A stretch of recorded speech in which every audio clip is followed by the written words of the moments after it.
But I want to talk about censorship. I want to talk about the Yeah. one of their projects, which is the enemy of humanity, which is, and it's 3 words. It's machine learning fairness. Yeah. Explain that to us. Yeah, machine learning fairness is the reason why I blew the whistle on Google, because after the 2016 election, Yeah. Google was like, "Oh, we got to use machine learning to filter the fake news." And so I asked myself, Fake well, fake news. what's this fake news? Like, who defines what is fake news? Who defines what Right. is real and what's not real? And so I started digging in. And as a full-time employee, like say if I did not work on the fake news team, I worked on the YouTube team, Yeah. but I had access to the documents. So I just went in and said, what's the fake news team doing? And I found a document. It was a design document listing out a whole bunch of stuff. Google loves to write everything down. Okay. And in that document, they had like a bunch of examples, like 5 examples of fake news. And wouldn't you know it, 4 out of the 5 examples that they had were of Hillary Clinton. Oh, goodness. And it was about like, oh, Hillary Clinton, it's an FBI guy, like, you know, the guy drops dead, or she's running weapons through Benghazi to ISIS. And I was like, wait a minute, is this fake news or is this real news? Because I seem to remember hearing something about this. And so I started doing, you know, my research on Hillary Clinton. I was like, holy crap, there's a lot of there with this Clinton body count. And I was like this classical liberal sort of person that was like, you know, sort of like apathetic. And so I was like, oh man, maybe there's like something there. And I started going deeper into this Benghazi stuff. And I was like, oh my God, she actually did like run weapons through Benghazi to arm ISIS to destabilize Syria.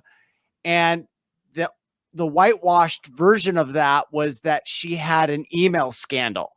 Yeah, the emails were about her running weapons to arm a freedom fighting force that was to destabilize one of the countries that didn't want to play ball with the New World Order, which was Syria.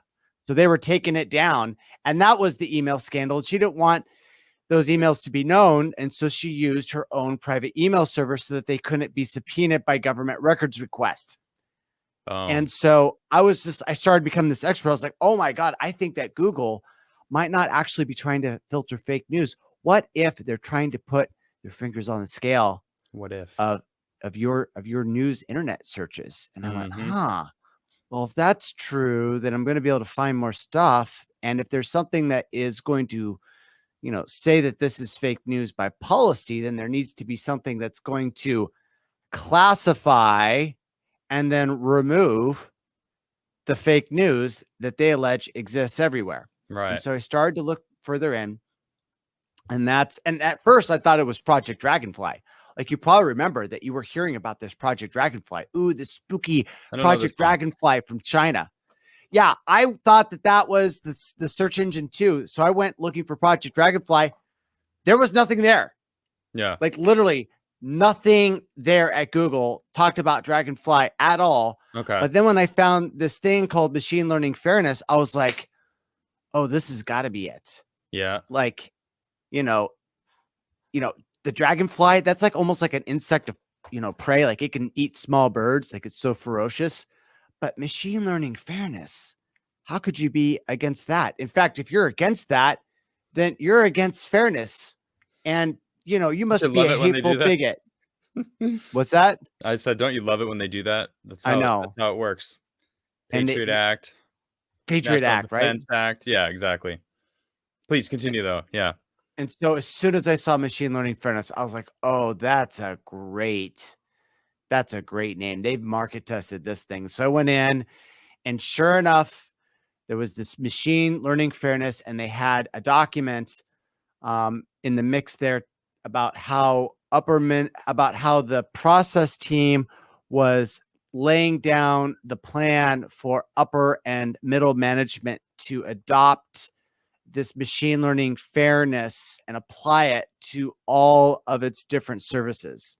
And so, it was basically, essentially it's critical race theory blended with AI. And great. My goodness. And the machine learning is a type of AI that uses these artificial neural networks. It's almost kind of like an artificial brain, but simpler. and it's multi-leveled. And so you generate these classifiers by feeding it a bunch of data that has already been pre-assigned by humans. Okay. And then this AI system generates a classifier by trying to find like all the little patterns, So let me give you an example. Like, let's say that Google employees made a stack of like 1,000 articles that were fake news and another 1,000 articles that were labeled as not fake news, as like real news. And then they fed it through this algorithm and it would generate this classifier that could then be used on new input. And based on the patterns of what's labeled fake news and not, would be used to guide its decisions for any new input that you give it. And so this machine learning fairness was being used on news articles. It's being used on content that's being done on YouTube. Like YouTube, and you probably know this, but the YouTube algorithm will take the video that you upload, it will suck out the audio and then generate an AI transcription that lives alongside of the video. That transcript is then searched by the AI algorithms in order to find all the little naughty words that you're saying, or the topics, or the content that they don't like. And then as soon as that thing trips, that video gets demonetized or gets banned or gets flagged for human review. Yep. Well, And I've when dealt I with was it myself. I've dealt dealt with with it it yourself. many times, actually. I get, I've only gotten 2 strikes on my channel, but I've gotten a warning, and I've gotten plenty of this video has been flagged for being, you can't monetize it at all. This one is, I don't remember exactly what they say, but it's running at half monetization or whatever. Even though every time I check it, it's running ads on it, but I only get some less revenue or something because, I mean, let's face it, I call out Biden. I defend Trump. I talk about the irregularities, I guess, in the 2020 election. I'll just put it that way. I mean, I'm going to be talking about the audit that's coming out on Friday, and I'm sure they're not going to want me to talk about it. In fact, I'm grateful that we have over 1,000 people watching us right now, because I half expected them to see the title of this video and be like, "Oh, we don't want, let's put that down, because we don't want anyone listening to this guy, because your name's in the title. I know they know who you are." Mm-hmm. I mean, they made it very clear that they're watching you. So I mean, they called in a wellness check and had the police show up to try to I ask me actually a bunch of questions. look at this, people. Check this out. This is them. This is him. Were you coming out of your house here? Yeah, I'd given myself up after a tense, like 3-hour standoff with the police. That's, I mean, a wellness check. Why? They did that. I just heard that they did that to that military officer who spoke out against the Afghanistan withdrawal, and I haven't heard of anything from him since that point. He said that he was going to be talking a lot more, and ever since that, I think it was like 2 weeks ago. I mean, I haven't heard anything from him. But they did a wellness check to that he was like, what is a wellness check? It's intimidation, hands down. That's what they were doing. They were trying to scare you into shutting up, right? They wanted to get me in a psych ward. That's essentially what it's like. Oh, this guy's crazy. Don't listen to anything that he's saying. Mm-hmm. And so I think that, I mean, here's why they called it in. Is because they were coming after me. They were threatening basically my entire livelihood by suing me into existence Okay. or out of existence. And so I thought that, okay, well, this is the first step. And after they drain my finances, maybe they'll off me as well, or they're just trying to, maybe they'll do it sooner rather than later. So I called up my pal, James O'Keefe, and I said, James, all the 950 pages that I gave you, you can disclose those to the public in the case of my untimely death. And just to drive the point home to YouTube, I tweeted it, which I'm going to show you right now in my book. I saw there that it tweet. is. Yeah. Yeah. And Dead man switch. yeah, and I put a dead man switch, full public disclosure. And then boom, right at that point, that's when YouTube leapt into action. They called out the police and they sent them to the wrong address, which Really? was a fake address that I had given them when I did my exit with them. So that Smart. Yeah, you so knew that that this would happen. I knew this was going to happen. Well, all warfare is based on deception. So, True. I put that disinfo in there and they ended up coming to the house, which was my friend's house. And then that friend of mine let me know that, They're coming for you. yeah, they're coming for me. And so I decided to try to wait it out. And, at first I was in denial that they were doing a stakeout, but then it became undeniable when there was one helicopter that was flying very close, and then it was joined by a second helicopter, and they were both flying overhead. And I was Wow. like crawling down on the ground, and I would look up, and there was like a helicopter like outside the window, like 50 feet away, just kind of hovering there. And I was That's like, oh, I close. hope they didn't. Yeah. And then I was like, I hope they didn't see me. And so then I just went into my room and then busted out my Nintendo DS and just started playing Katana Zero Okay. Hour or something. If you've ever played that game, it's No. amazing. It's Cool. amazing. It was like the only thing that I trusted would get my mind off the fact that there was a stakeout Yeah. outside my house and two helicopters flying above my head. And so, Mhm. but then a few minutes later, a friend that decided to check up on me, the friend whose police went to his house first, he came and he saw that the cops had blocked off from 20th and Valencia all the way down, as it turns out, to 22nd and Valencia. Wow. And so then he came up and he blew the whole lid. He's just like, are you guys here for Zach? And they're like, who are you? And he's like, oh, I'm the guy that can get him out of his house. Oh, are you Thanks, Will. serious? Yeah, totally blew my cover. And Wow. if you hear the story from him, he thinks that he saved my life. He's convinced that he saved my life, but no, he totally blew my cover. And so I was like, okay, well, they know that I'm here now, so I got to give myself up, because if I don't give myself up, they're going to come up with some sort of excuse. They're going to come through the door, and then maybe something bad happens and a camera malfunctions, like, what happened at the Las Vegas shooting, like 5,000 cameras get disabled. Like, come Right. on. Right. I was like, I might be a high value target to the powers that be, for all I know. So I decided that, it's better if I come outside and meet them rather than have them make up an excuse to come see me. Because if I come outside, then everyone's going to have a camera, and it's going to be very hard to stop a flood of people, uploading content if something, shady were to happen. And Yeah. so I decide that I'm going to give myself up. I come downstairs and I notice that I can't leave because there's a freaking bomb robot in my gateway with its arm going through the gateway, grasping towards a bottle of denatured alcohol that my roommate had carelessly left. She was a fire spinner. She plays at these festivals, and she left this bottle of denatured alcohol. So they'd used this excuse without knowing what was in there or whatever. They're like, oh, this could be a bomb or incendiary. So they Wow. literally called in bomb squad, who brought in bomb robots, and there was a bomb robot collecting this thing out of my front gate, and with a faster, smaller, almost like a Wall-E looking robot behind it with these like eyes, and it was like Yeah. moving fast. It was like looking at me. Johnny and Five kind of vibe. Yeah, and I'm sitting there talking to the police officer, and I was like, I can't come out. There's like a bomb robot there. So they're like, hold on.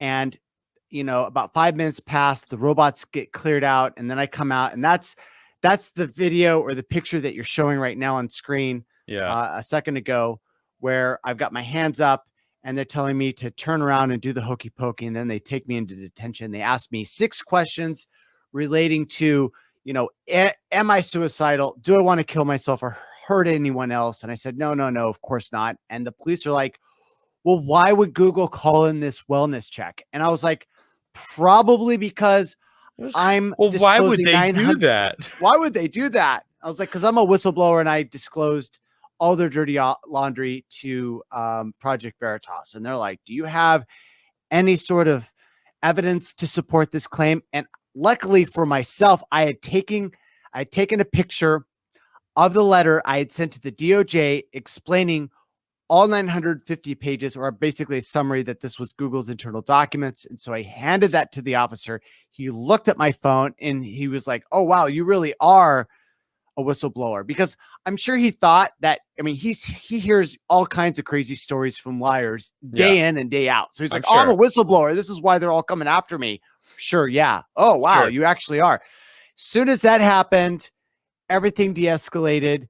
the SWAT team, the FBI, a few departments in San Francisco were there. I think it was like the sheriff and the SFPD. Wow. We all started joking. And then I had this burning question, which was, hey, what's the most realistic cop show on TV? Is it CSI? Is it Cops? And they're all laughing. They're like, no, all that stuff is fake. There's only one actual realistic TV show, and it's Reno 911. I was like, seriously? get out of here. Nah, come on. Every single one, the SFPD, the sheriff's department, the SWAT team, the bomb squad, they all agreed, right? They're all like, oh yeah, that one's like scary how accurate that is. Wow. And so with that, you know, I was out of danger for that day. And I realized that I'm in enemy territory. So I got the heck out of Dodge. I packed up my bags and I flew to Washington, D.C. to check in under a hotel room under someone else's name. Yeah. And then the next few days, and then I actually ended up having to walk back all 950 pages into the DOJ because of a technicality. I didn't actually address it to anyone in the DOJ. Just like, yeah, technicality. If you give something to the Department of Justice, you actually have to address it to someone, or it ends up in some sort of process black hole where it just like swims around and then maybe gets to someone or just gets thrown away. Yeah. So FYI, if you're going to send something to the DOJ, address it to an actual person that works there. So I walked it back into the DOJ, and then I was sitting in the Project Veritas chair for a second time, this time unmasking myself. Yeah, the and first time you were in the dark, right? Yeah, and let me tell you who was blowing me up on my cell phone right before I came out, like hours before. Google's lawyers were blowing me up. They're like, Zach, we just want to talk to you. Da, da, da, da. And I was just like, oh, let me give you a call back. Click. And then got something to do first. Yeah. And I mean, here's the thing. Like I knew at that point that I had to blow the whistle and I wasn't going to turn back, even if they were like, here's $5 million, because here's the thing. Like, I don't want to wake up one day and realize that I'm the type of person that sells out, right? Like, you only have one chance to live a great life. Yep. And I always thought of myself as a hero, and I wasn't interested in selling out to whatever Google was going to offer me. So I blew the whistle. I came out, I unmasked myself, and dropped all 950 pages detailing their censorship regime and all of its creepy implications. And let me tell you, people from all over the world were hitting that download link that Project Veritas had put out there. And it was just an amazing thing, because every single time that thing downloaded, we would hear the ping of Outlook Express telling us that a new email had arrived. And it was just multiple ones a second for hours. And everyone was able to see how Google did the rigging of their entire internet system. And my hope is that now that the people get to see how the sausage is made at Google, that countries around the world are going to get a hold of these tech companies, because, hey, look, we're at the precipice. Either these countries get a hold of Google, or Google and the tech cartels are going to seize power in their countries like they seize power here in the United States. Yes, yes.